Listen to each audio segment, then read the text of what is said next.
પાટણ કોંગ્રેસના ધારાસભ્ય ડોક્ટર કિરીટ પટેલ દ્વારા મતદારોનો આભાર વ્યક્ત.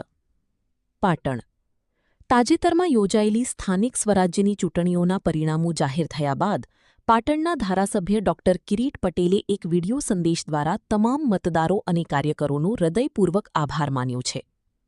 ચૂંટણી પરિણામોની વિગતો. ડોક્ટર કિરીટ પટેલે પાટણ વિધાનસભા હેઠળ આવતા વિવિધ ક્ષેત્રોમાં કોંગ્રેસના પ્રદર્શન અંગે વિગતવાર માહિતી આપી હતી. પાટણ નગરપાલિકા કુલ 44 બેઠકોમાંથી કોંગ્રેસે 18 બેઠકો મેળવી છે. આ ઉપરાંત 2 અપક્ષ ઉમેદવારોના સમર્થન સાથે કોંગ્રેસ પ્રેરિત કુલ 20 બેઠકો પર વિજય થયો છે. નોંધનીય છે કે અન્ય 4 બેઠકો પર માત્ર 50થી ઓછા મતોના અંતરથી હાર થઈ છે. પાટણ તાલુકા પંચાયત કુલ 20 બેઠકોમાંથી કોંગ્રેસના 13 ઉમેદવારો વિજેતા બન્યા છે. સરસ્વતી તાલુકા પંચાયત અહીં 24 બેઠકોમાંથી 12 બેઠકો સાથે પરિણામ ટાઈ રહ્યું છે.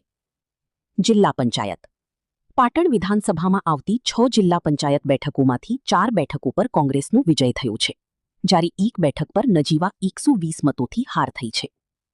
મતદારો અને કાર્યકરોનો આભાર. ડોક્ટર કિરીટ પટેલે જણાવ્યું હતું કે હું પાટણ વિધાનસભાના તમામ મતદારો અને કોંગ્રેસના કર્મઠ કાર્યકરોનો ખૂબ ખૂબ આભારી છું. અમારા પર વિશ્વાસ મૂકીને જે રીતે ઉમેદવારોની વિજયી બનાવ્યા છે તે બદલ હું સૌનો હૃદયપૂર્વક આભાર વ્યક્ત કર્યો હતો. હું ડોક્ટર કિરીટ પટેલ, ધારાસભ્ય 18 પાટણ.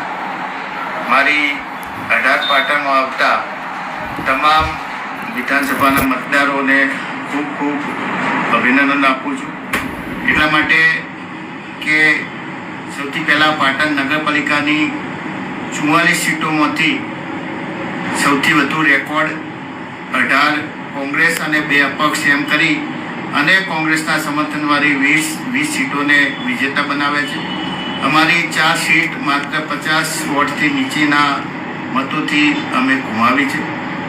પાટણ તાલુકા પંચાયતની 20 સીટોમાંથી 13 ઉમેદવારોને વિજેતા બનાવ્યા છે.